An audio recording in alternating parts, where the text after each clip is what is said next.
Welcome to the Conscious Radio Network's YouTube channel. Become enlightened, have fun, and tell all your friends and family to share with everyone they know.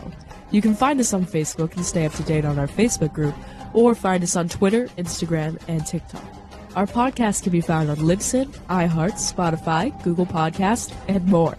Most of all, remember to go to our official website at consciousradionetwork.com for podcasts, posts, future shows, and scheduling. We also want to welcome our international audience. Don't stop now and join the community. Subscribe today.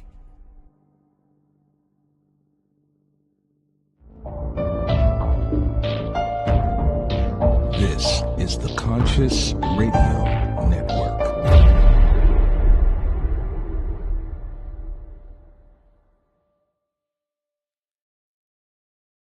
Good morning, afternoon, or evening, wherever you might be on the spaceship we call Earth.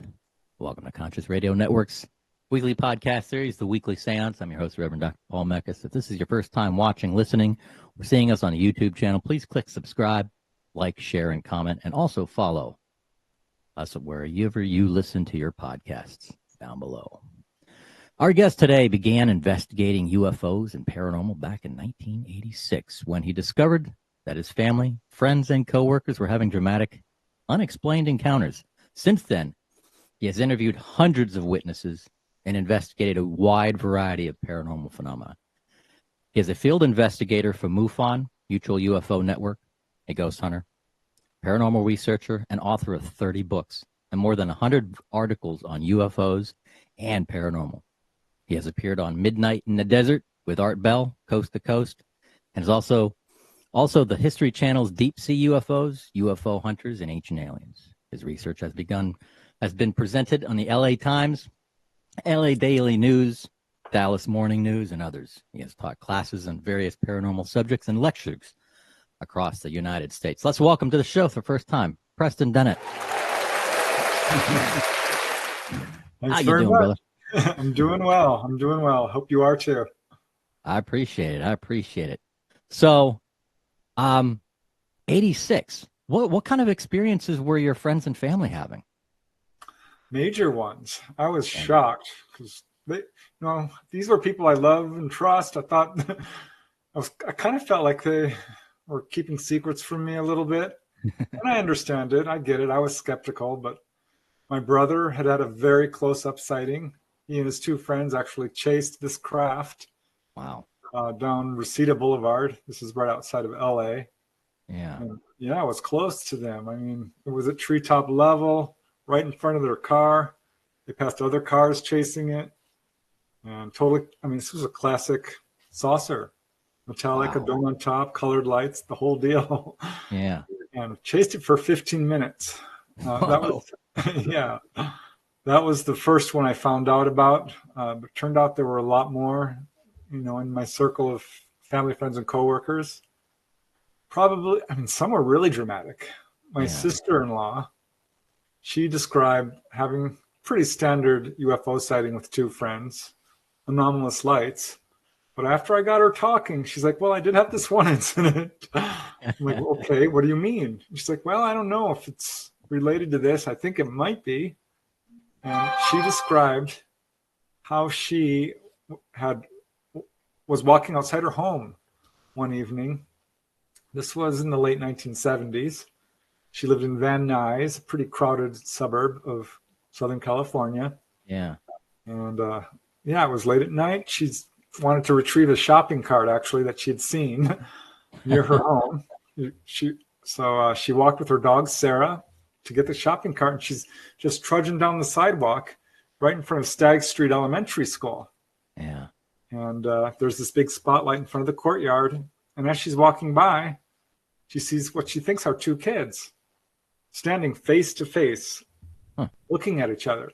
And she thinks, well, that's odd. They sure are close to each other. They're not touching. It's too late for kids to be out at this hour. It was approaching midnight. And they sure look weird.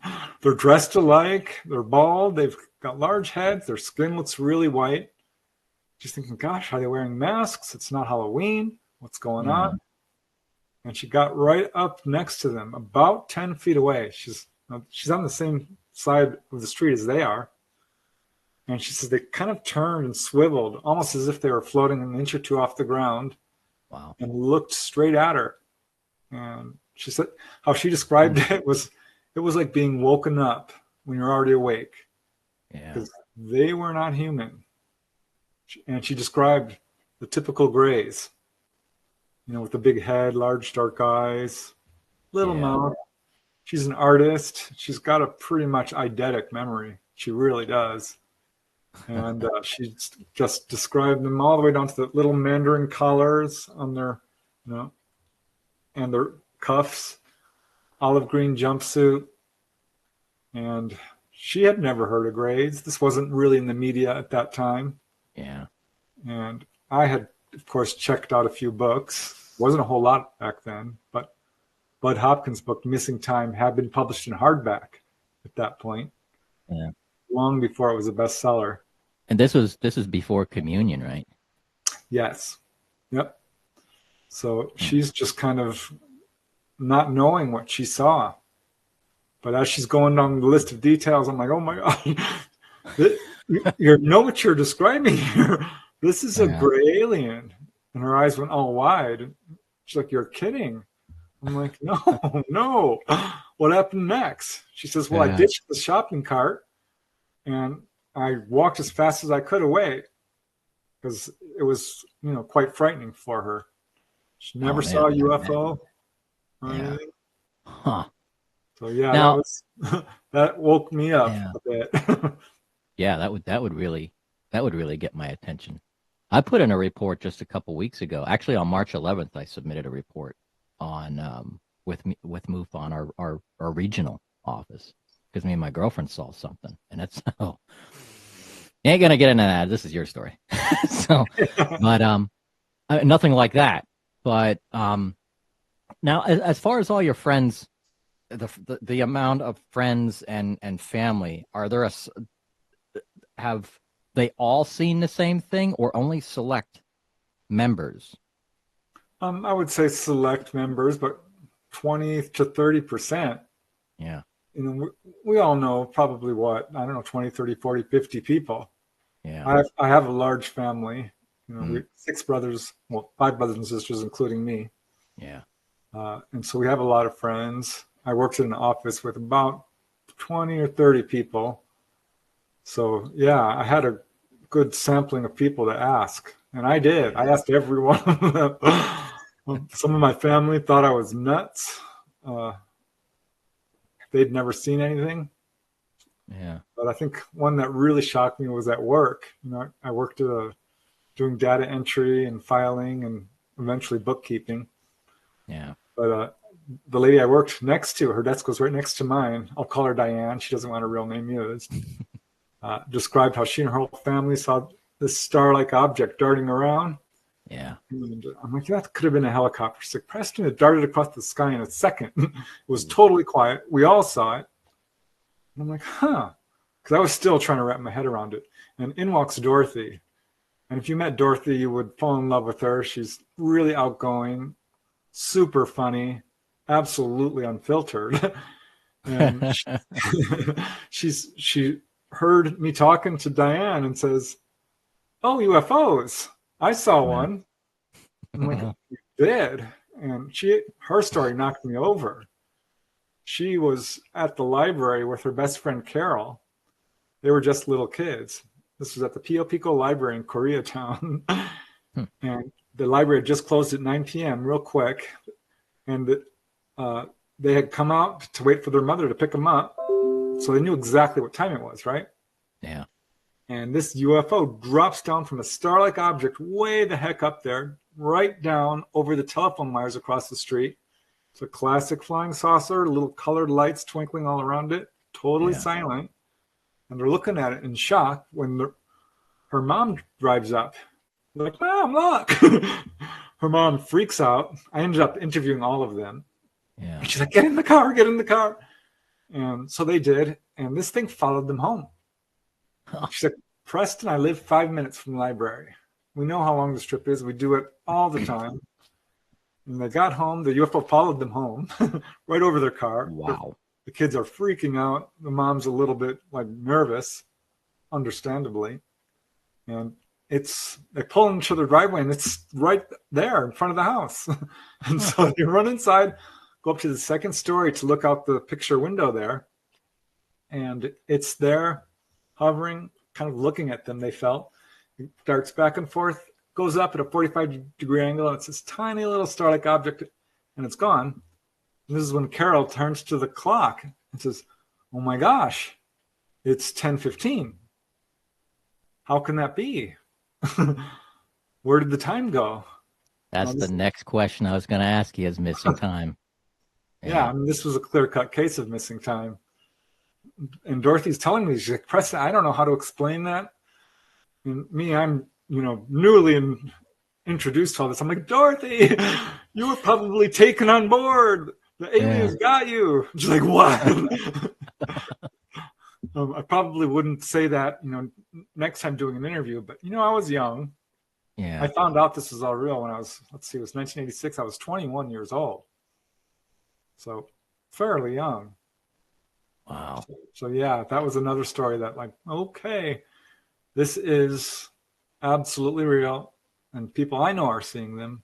This must be widespread if I know this many people who've had encounters. Yeah.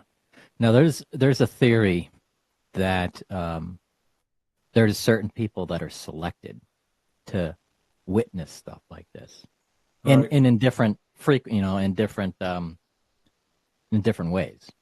Do you feel that you and your family and your friends are selected specifically to witness these particular events? To some degree, yeah. I mean, as researchers, I think pretty much all major researchers will agree with this. This is a phenomenon that does track families, particularly people who have face-to-face encounters or are going on board. And that's true in my family, because my sister-in-law has seen them. My other sister-in-law, both their kids have had close encounters. One had a humanoid sighting. I've certainly had a number of sightings, and a little bit more than that even. So yeah, I think to an extent, but there are patterns as to who's contacted. It's not only just families who are being followed by this. There's all kinds of things going on here. Yeah. One is that, if you're driving on a highway late at night, I think ETs are a little bit, maybe this is not the best word, opportunists, but, taking the opportunity, let me put it that way. Yeah. And I mean, there's a bunch of patterns. They show themselves over schoolyards. I did a whole book on that.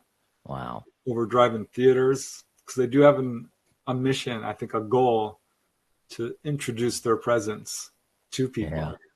But yeah, there's definitely patterns. I studied it deeply to figure it out. Now, the interesting pattern that I got a question for is fertilizer. What is the connection with UFOs and fertilizer? Yeah, thanks. I'm glad you brought that up, because this is one of the things I love doing, is exploring the weirder aspects. In this volume of books I did, not from here, I covered that because the very famous Betty and Barney Hill case in the White Mountains of New Hampshire in 1961 pretty much introduced people to the idea of onboard experiences. And there was this weird connection there. Shortly after they had their missing time encounter, they started having memories and dreams and indications that it was more than a sighting. The little spots on the car, and Betty's torn dress, and Barney's scuffed shoes, and so forth. So they discovered they had missing time, right? So these researchers show up, and they start asking them all these questions. Because at this point, Betty and Barney Hill are still trying to figure out if they've even had missing time. Yeah. These researchers are asking them about that. They're like, well, yeah, we think we may have. They start asking them all these questions, and then they ask them, did you have any fertilizer in your car? Any connection to the fertilizer industry? And Betty and Barney Hill are like, what? Why are you asking that? This makes no sense. No, we don't have fertilizer. And I thought, oh, wait a second. We do. This had been an impromptu vacation, and they didn't unload their trunk, and they had a bag of fertilizer in the back. Oh. And these researchers, Homan and Jackson, were sort of scientists researching this on the down low, said, well, we have discovered a connection to fertilizer or the nitrates industry. Yeah. A number of people we've interviewed have a connection to this, and they have had contact. And that was never followed up on. It was always a weird sort of tangent in this case that never really got any attention. And, I've read that book several times, and I always wondered about it. And finally, I'm like, you know what? Let's see if I can find anything out. Yeah. And I did. Because instantly, the reason that piqued my interest, because I knew of another case that did have a major connection. Gary Wilcox in Tioga City, New York, upstate New York, had an experience. He's a farmer, a dairy farmer, where he had a UFO land in his fields. It was fertilizing the field, right? So he goes, he didn't think it was a UFO. He saw it from a distance, and he's like, what is that? Is that an airplane engine that fell? Did someone dump a refrigerator on my property? So he goes up, and of course it's a craft. It's hovering about 3 feet above the ground. No markings, totally silent, and out come two figures, dressed from head to toe in these sort of overalls, jumpsuits. He can't see their faces. I mean, it's covering everything. Yeah. And they start talking to him. And he had, I think it was a 1 to 2 hour long conversation in flawless English. He's a good witness, by the way. His neighbors vouched for him. He was interviewed by the military and investigators. The military showed great interest in his case. So, he's talking to them, and he wouldn't reveal. He never did reveal the entire contents of this conversation. He said it was private. But they did give him a prediction about, I think, an astronaut would die in the next year, which turned out to be true. But he did say that towards the end of this conversation, they asked about fertilizer because they were interested in how its uses and what he was doing. Yeah. And he described, this is what we do. It helps fertilize the plants and so forth. And they asked for a bag of it. He's like, oh, that's okay. Cool. He went back to his barn, got an 80-pound bag, and walked back, and they were gone. It became a real famous case. The next day, the bag of fertilizer was missing, so presumably they took it. And it's a crazy case. It's kind of an outlier, but it shows this connection. And digging deeper, I found a good, not a whole lot, I will say, but a smattering of cases where these UFOs are showing interest in, a fertilizer plant. They hovered over this fertilizer plant. One girl, she saw a UFO land across the street. About a dozen little guys came out, walked up to the top of this building, and they were housing fertilizer there.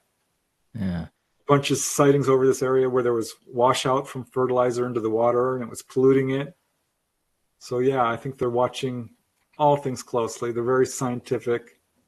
And I think they were just investigating this fertilizer and what it's doing to our environment. That is a concern of theirs.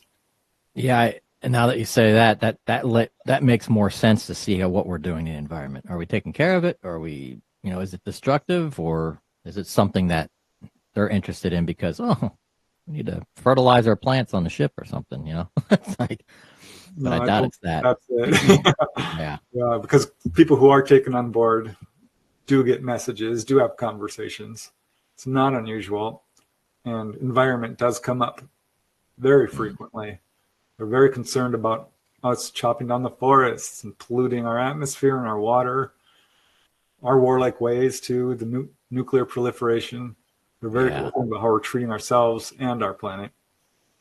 Yeah, especially with the nuclear. Especially. We've been getting, and the other talk of the town too is that some time ago they shut down our ability to even utilize the nuclear weapons. Yeah, I know that case well because I interviewed a first-hand witness. Boy, what a treat that was. Yeah. Because he said he'd contacted a number of researchers, well, a few, two or three, and no one showed any interest. And when I found out who he was, I lost my mind. His name is Mel Hansen, and he was part of the Malmstrom incident in March of Oh. 1967.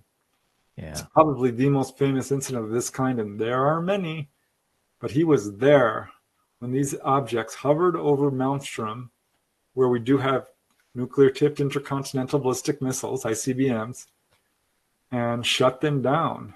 Not just one or two, all of them, which are on Holy. independent systems, by the way. And it was so interesting what he had to say, because he was at one of the sites. He was the head chief of a maintenance team. Yeah. And his whole crew was kind of down underground maintaining the missile site, one of them. And he was topside when the stars suddenly disappeared.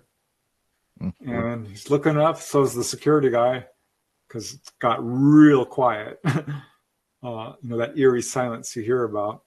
Yeah. And this thing came down right over the missile site. Said it was huge. He couldn't tell quite how high up it was or how big because, there's no reference. But he said it was close and it was large. And it shut down the site. And these things have fail safes, right? Multiple.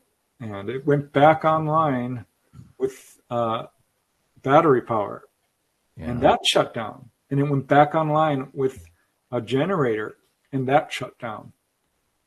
And, he's in communication with Malmstrom, the actual base, which is some miles away.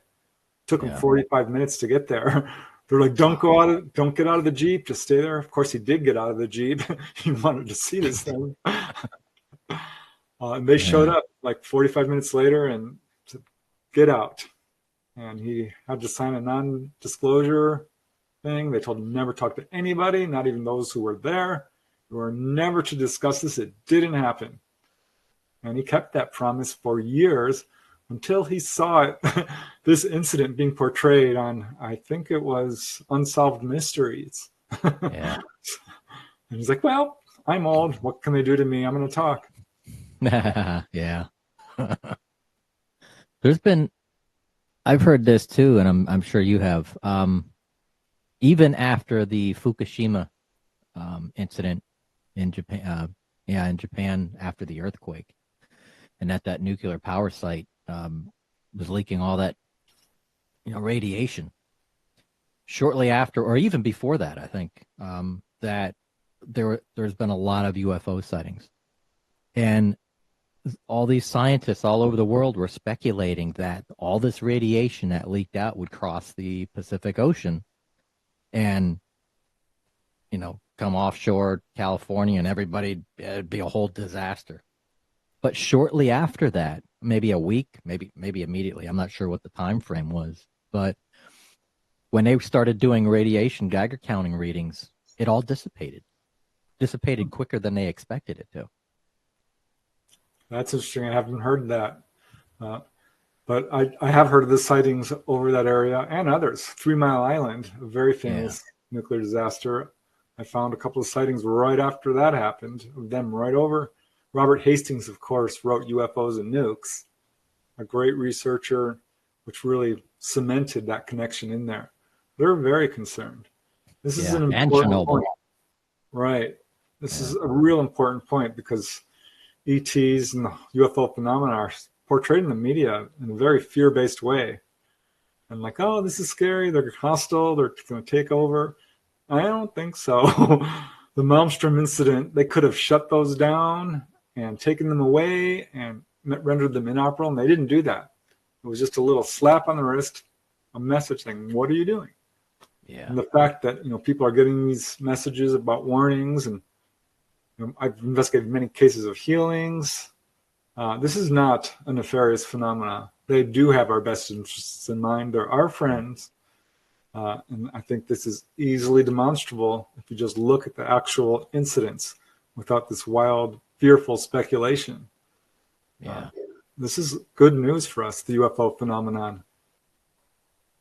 You think You think the militaries, all the world leaders and militaries are paying attention to this? 100%. Are you kidding? We know they are. I mean, this has been proven through documents released from the Freedom of Information Act, not to mention countless whistleblowers. Some of them I've had the privilege to talk to, like Mel Hansen. But yeah, I mean, we know this. It's a very sensitive subject at the highest levels of government. We're spending an enormous amount of time, money, and energy, our tax dollars, by the way, to cover it up and make witnesses look like idiots. That's changing a little bit these days, but here they are in Congress arguing about simple sightings. And I'm like, wait a second, what about all the landing cases? You're not going to talk about those? You're not going to talk about the thousands upon thousands, well, hundred thousands, if not millions, of people who have been taken on board. They're not talking about that. They won't talk about Roswell. They completely dismissed it in the congressional hearings. So I don't trust our governments to tell the truth on this. They've lied from day one. I would not look to them for answers, not for a second. I'll bring this up. Project Bluebeam. There's been a lot of talk about that. Oh, there's this project coming out. It's going to happen. Don't know when, but it's going to happen. I mean, that word, Project Bluebeam, just it keeps getting pushed out there. Do you think that's a possibility?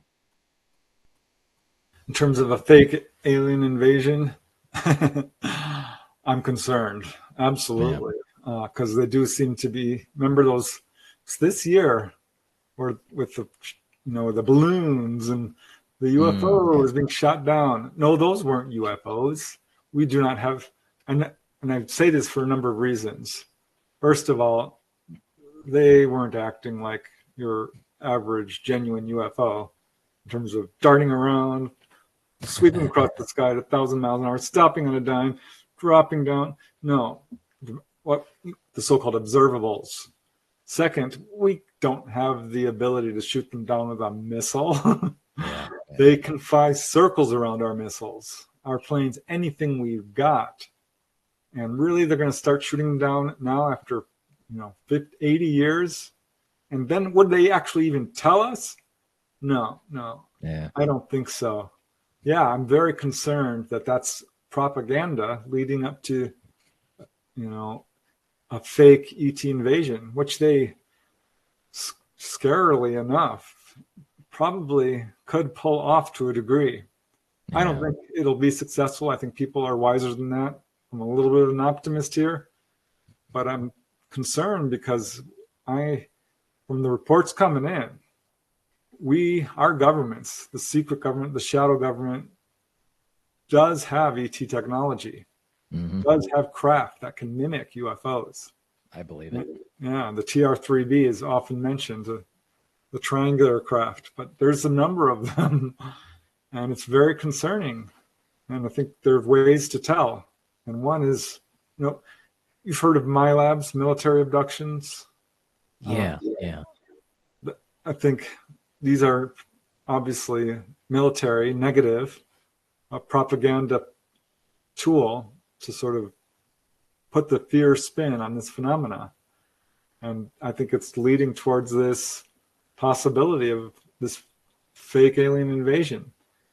And you can bet if a UFO comes down and starts shooting at someone, sending down beams of light and burning things up, that is not ET. No way. Having interviewed many, many people. Just recently, I interviewed a lady by the name of Dolly Safran. I put out a book called Symmetry about her experiences because she's a fully conscious contactee, doesn't need hypnosis, has had hundreds, well, thousands of experiences. And she confirmed what I've basically put together from all the other people I've interviewed, because a lot of them do have a lot of fear. A lot of them do recall under hypnosis. I've had only maybe 5 or 10 people who have a real grip on what's going on. And she's one of them. And she talks about this as well. So I am absolutely concerned that our governments do not have our best interests in mind. No. Yeah. Yeah. The shadow governments, industrial, military, military industrial complex. I believe Bad that news. they have their own agenda. And I mean, they keep, well, they don't talk about it, but all the underground media is talking about it, and they've been doing it for years with energy weapons, using these energy weapons as trials and stuff, and which is, what could possibly be used. And then holographic technology, which is 30, 50 years ahead of time of what we think is available. At least. I mean, I don't know if you've seen that in the auditorium with all the high school students, and there's this whale that comes out and splashes. Remember that? And you can see on some of these billboards in Japan where cars and people are stepping out. Something like the Phoenix Lights would be very easy to put out, and it would be completely holographic. And that's a theory that has been put forth by a number of researchers. The Phoenix Lights was not what we think it is. And contactees, for that matter. Yeah. Now, the book you have out is called Not From Here, Selected UFO Articles, Volume 4. Let me bring That's it right. here real quick. There's the cover. That's a cool cover. Yeah, my sister-in-law did that. She does the art for my book. She's one of the people in my family who's had encounters, little blue beings, when she was a girl. I'm like, man, oh man. Now, is this the book where you talk about the extraterrestrial hikers? The Hitchhikers. Yeah, the Hitchhikers. What I got to hear about this. Yeah, that freaks me out. I just found another case. I'm like, oh, I could have put that in the book. Because I first heard about this from Artie Six Killer Clark, one of my favorite researchers. She's fairly new. I mean, she's put out 4 books, I think. Yeah. But she had a couple of cases like this. One was a guy who was driving from Chinle, Arizona to Window Rock. This is a very desert area. And he's driving along. There's nothing out there. I mean, there's just nothing. It's desert. Yeah. And there's this figure standing by the side of the road. And his name is Dakota. He's a Native American. And he assumed that this was another Native American. And they help each other out. So he automatically stopped to give this guy a ride. And the guy gets in, and this is when Dakota realizes this is not a Native American. This guy, in fact, doesn't really look normal. He looked human enough, but his eyes were quite strange, with points coming on the edges, and very mesmerizing in blue, and white skin, a shimmering white jumpsuit. So not a normal guy. And he's giving this guy a ride. He's like, what have I done? And they come upon a UFO right in the middle of the road. And the guy jumps out and walks right on board, comes out with another guy and pulls Dakota in, and he ends up having an onboard experience. Wow. So that was the first one I heard about. And I'm like, I think I've heard of this before. Because I remember Brad Steiger had a case, which by coincidence was in Arizona as well. They're all over the world, by the way. But this one kind of caught my interest because I had heard of it, and I looked it up. And I'm like, sure enough, these 2 ladies driving along outside of the Arizona desert, nothing out there. They're alone, just 2 ladies. And they see this beautiful, handsome man standing by the side of the road, thumbing a ride. And they don't stop for hitchhikers. They're on a road trip. It's just them. But they could not help it. They felt compelled to stop. This is a pattern that turns up in these cases. So they did.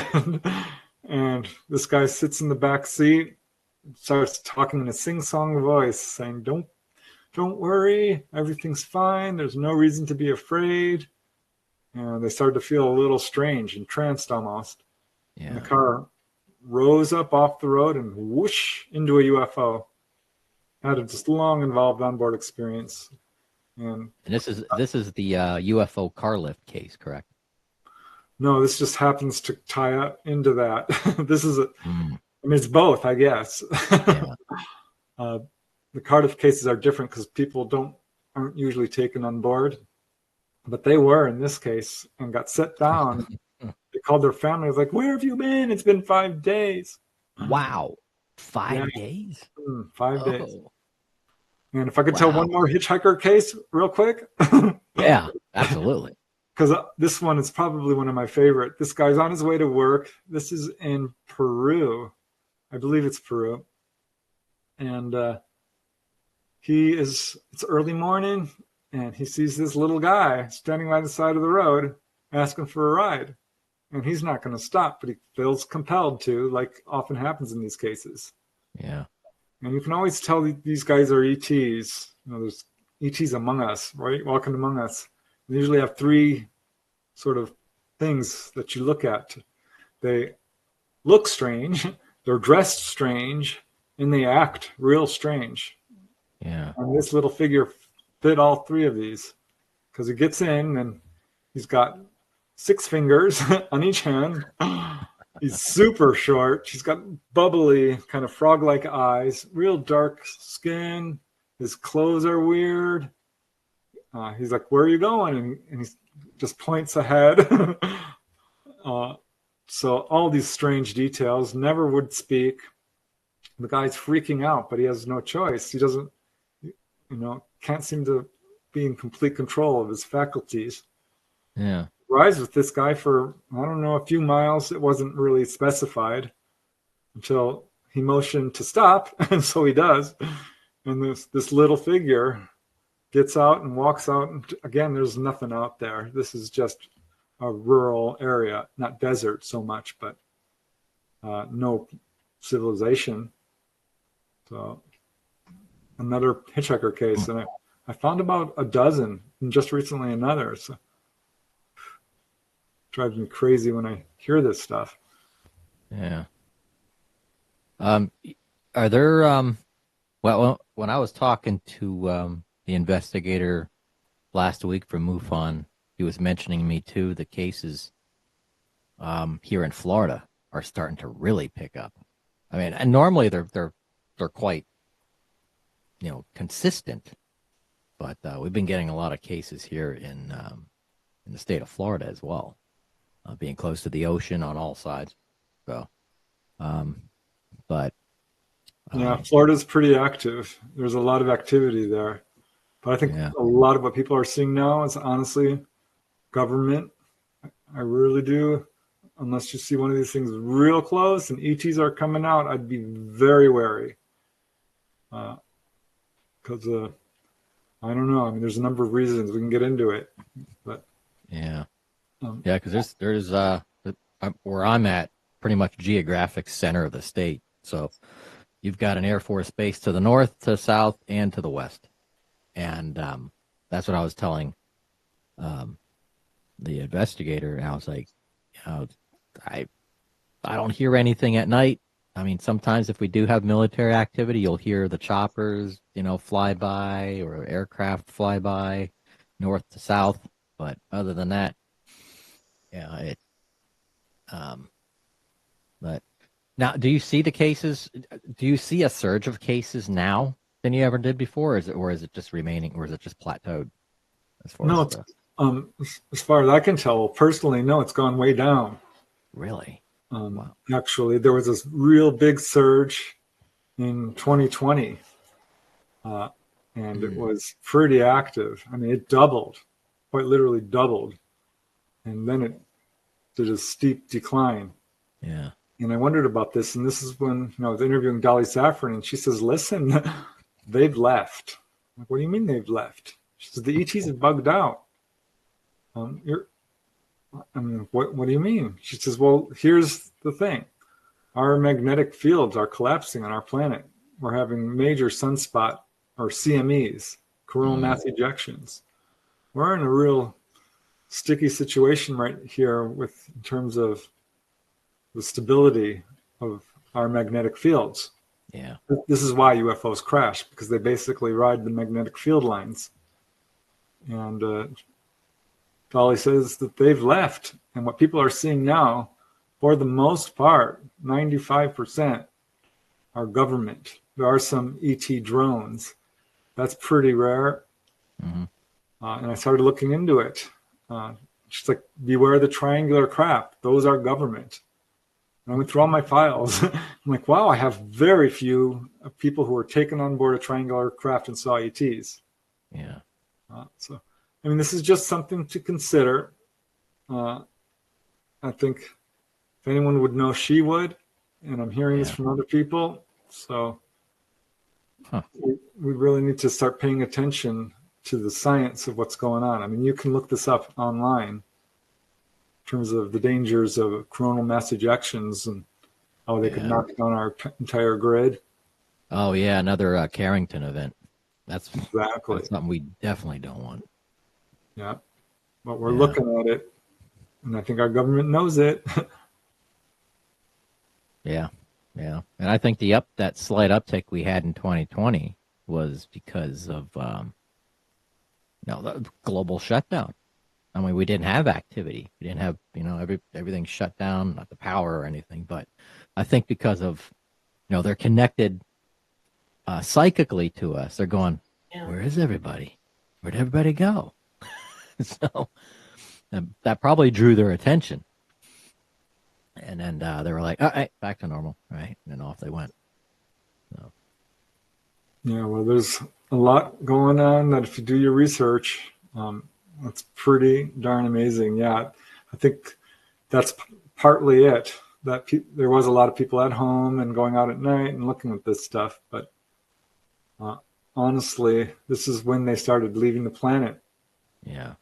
So that's probably what people were seeing.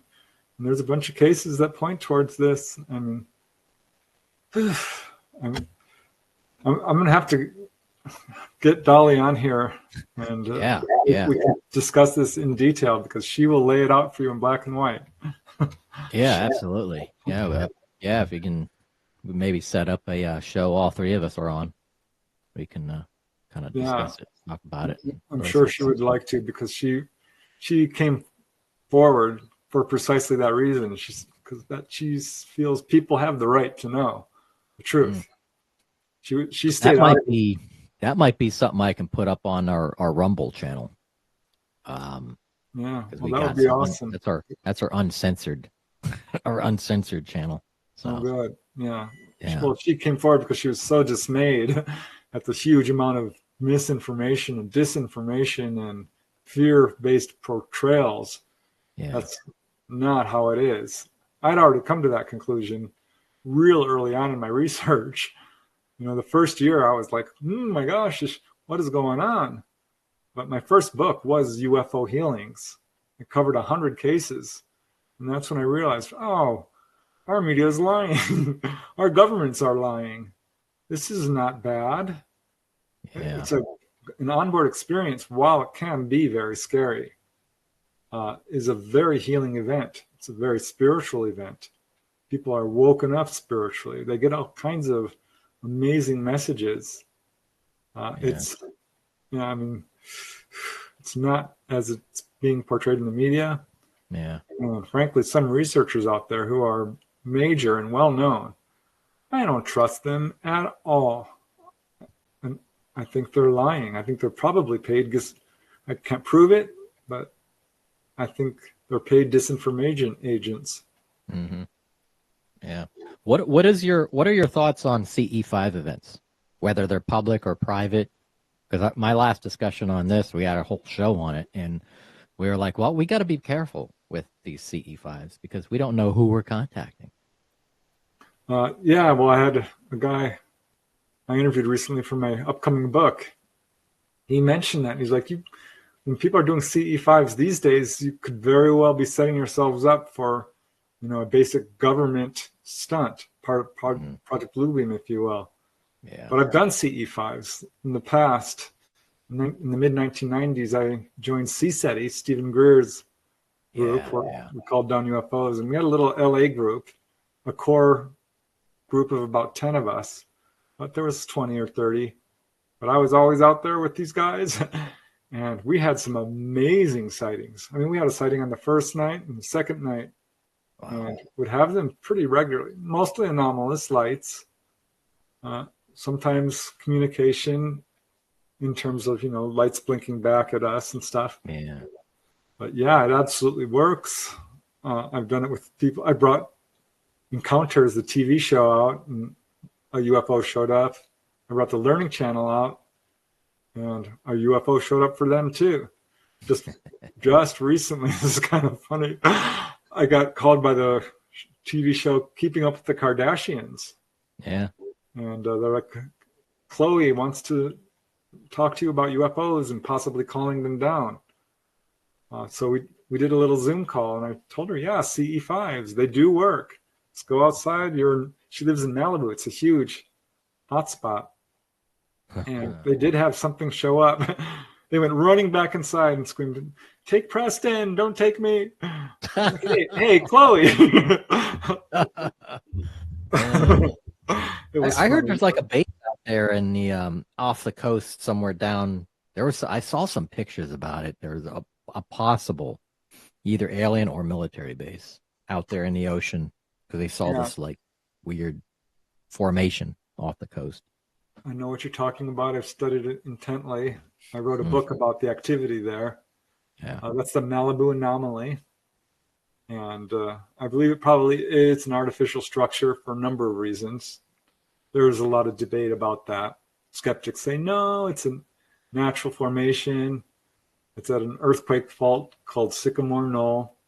But there's an enormous amount of UFO and USO, unidentified submersible objects, activity there. I documented about 150 cases. Ooh. Yeah, not mile for mile. There's USOs coming out of the water there. It's one of the top 10 easy in the world. And some of these cases are not just a few objects. They're like 10, 20, 30, 40, and in at least 3, over 100.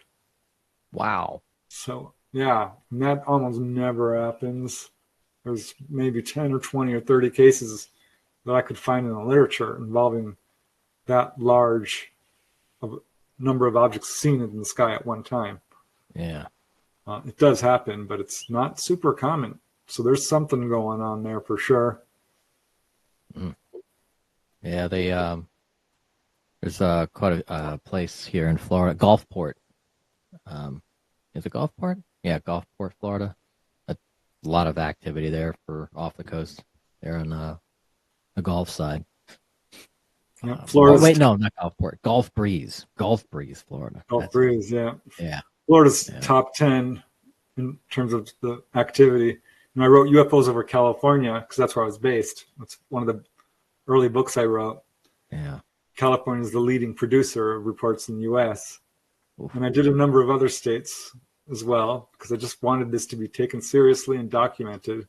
Oh, definitely. So I wrote about New York and Nevada. I covered the Southwest, Arizona, New Mexico, Colorado, and Nevada.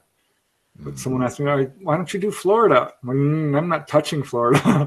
There's too much. That would take me 2-3 years. Yeah. It'd have to be a series of books. Because the amount of activity there is off the charts. Yep. Everybody wants to come here to retire. Including the Galactics. Yeah. I've been there, yeah. Man. Well, it's the we've come to the end of our show. Preston, it's a pleasure having you on and an honor to have you on. Wonderful research, great research, important research. Someone has to do this, and the work that you're gathering, the information that we need to get out there is critical. We're getting to that critical mass because I feel we're reaching that precipice where it's either something's going to happen. So, but can't deny the truth anymore. We all know this is real. The evidence is there. Disclosure has happened. The ETs have put on enough displays, and there's photographic evidence, there's radar evidence, there's landing trace evidence, there's medical evidence, there's animal reactions, there's electromagnetic effects, angel hair. I mean, the list goes on. Yeah. There's Yeah. no doubt this is real. And if you don't think it's real, I don't mean to be rude, you haven't done your homework. You just haven't. Yeah. It's absolutely real. Yeah. Watching too much Hollywood out there if those don't believe it. Yeah. Ugh. Yeah. And it is important too. I think it would change the way everyone thinks about themselves and our place in this universe if they realized we have people out there, and a lot of them. And they do have our best interests in mind, but it's up to us to solve our own problems. We're not going to come down and fix everything. We have to do it. Yeah. Yeah. Absolutely. Well, Preston, it's been a pleasure once again. Thank you very much. And yeah, let me know. We'll set something up for the Rumble channel to have another guest on. What was her name? He said Dolly. Yeah, Dolly Saffron. Oh, okay. I'll have to ask her, but I'm pretty sure. I've been trying. Yeah, I've also been trying. If you hear from Kathleen Marden, let her know I say hi. I'm not sure how often you talk to the rest of the network out there and stuff like that. She was introduced to me quite a few years ago from a good friend of mine, and we were talking back and forth for a little bit there, and then it kind of disappeared. But I'd like to get her on the show too, so maybe do a roundtable discussion. Right? Yeah. Yeah, all four of us or something. Right? That would be amazing. Yeah, absolutely. Well, Preston, you have yourself a wonderful evening, and until next time. Thanks very much. It's been an honor. You are very, very welcome. Thank you, everybody, for watching the Weekly Seance on Conscious Radio Network. And until then, we will see you next time.